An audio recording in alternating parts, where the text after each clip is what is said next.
Welcome back to the Unbreakable Boundaries podcast with your host, myself, Jennifer Manili. This is going to be yet another pocket guide. This one is going to be really focused on you're getting ready to send in the treatment. How do you pack for that? Now, a lot of treatment centers, I would start with just the guidelines, right? They're going to help supply you with those guidelines of what to bring and what specifically not to bring. I mean, you have your general things. Obviously, you have clothes, but bring a wide array of like different kind of clothes, different shoes. Don't pack too much though, because there's just not a whole lot of storage. They will be able to do laundry while they're there, but you want kind of like different layers depending on what time of the year that you're going into.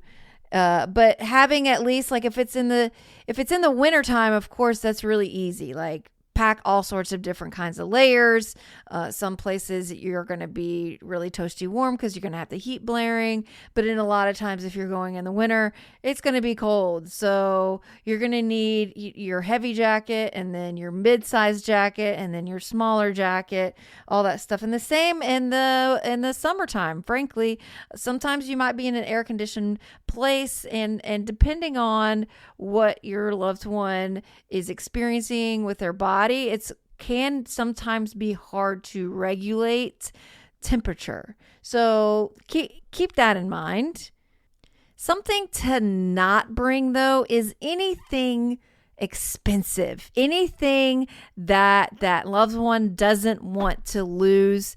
It doesn't really need to go with them, even if it's sentimental. But the more sentimental it is, even if it's not expensive, if they don't want to lose it, don't bring it. I remember when I went to treatment, my mom got me a journal. This was the first time I went to treatment, which was over 20 years ago, and somewhere in my belongings, I still have that journal. That journal was a very good thing for me. I'm not much of a journaler, but you have a lot of idle time in rehab. And so sometimes it's a good idea to have something to do with your hands. So get your loved one a nice pen or pencil, whatever they prefer, and a nice journal that they can journal things into. That's going to be really helpful. I love now going back to that journal. I'm like, I almost wish that I really wrote more about my experiences in there, because now I can reflect back, and I love going back to that journal and rereading what I wrote back then, where my mindset was, and how far I have come. Now, this is part of the guidelines. So some treatment centers may allow this and some may not. So you're going to want to check. Again, the treatment centers should send you a packing list. On that packing list, it will be clear. You can probably even ask them this. Now, there's going to be some debate, but being someone who's been to treatment, I can tell you that this was actually really helpful for me. But I ate a lot of candy. And listen, we can talk about the sugar and how bad it all is, but your loved one is getting off of drugs.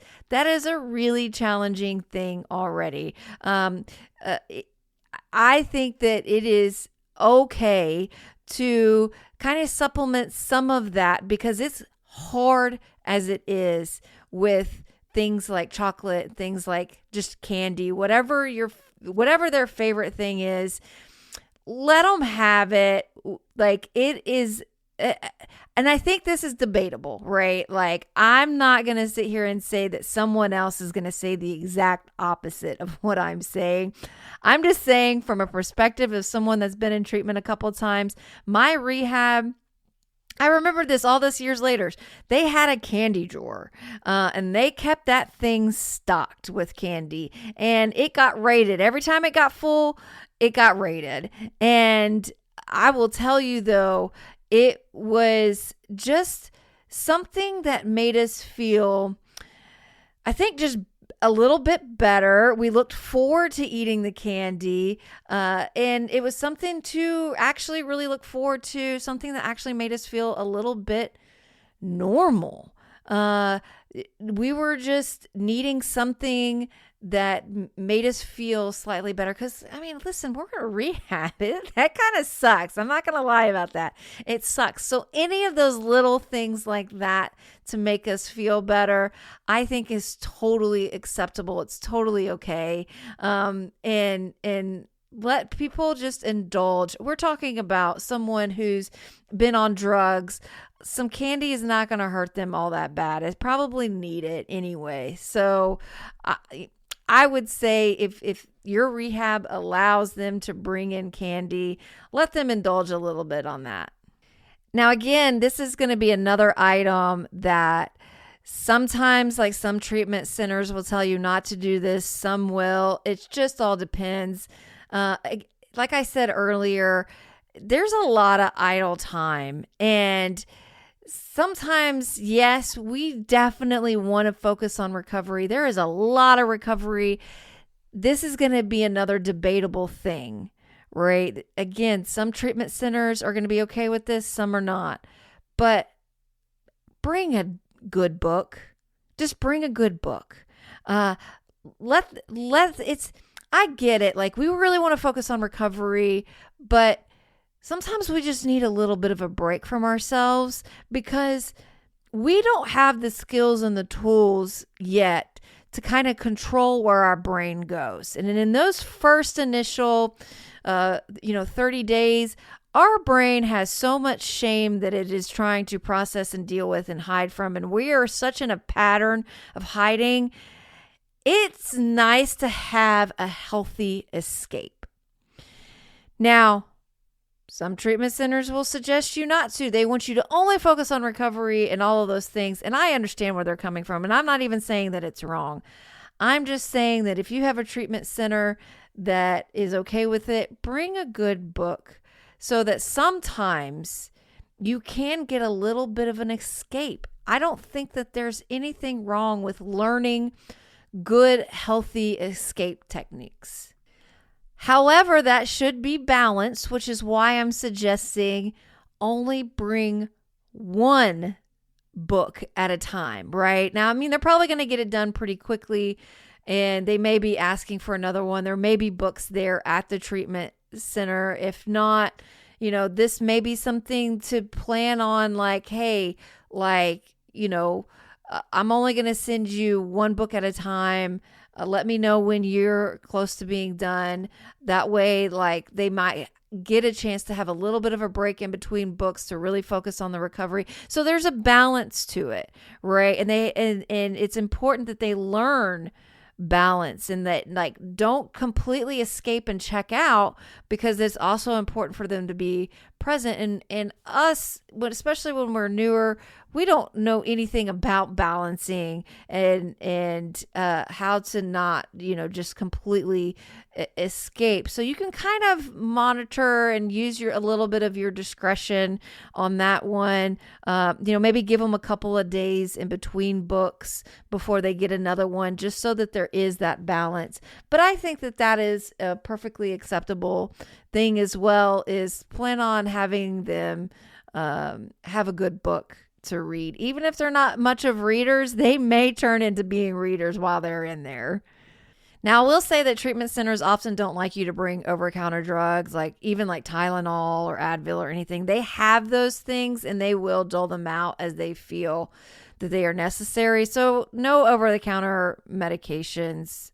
And they're probably going to need a little book bag or a little bag or something to kind of carry things from, a small thing just to carry, books or pens or whatever, their journal, the book that they're reading, just from one place to another.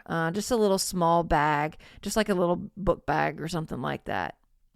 Now, I would plan on also kind of planning to ship them things as they get settled in and they're a little bit more clear about what it is that they need, right? They're not going to get everything, but they may find something that they're going to need while they're in there, and we didn't think about it. And because like I said, every treatment is a little bit differently. They're going to give you guidelines, but they're going to get in there and they're going to discover, oh, I didn't think about this, or I didn't bring this. So plan on shipping at least one time to get some of like a little care package that will also make them feel still cared for and loved and all of those things.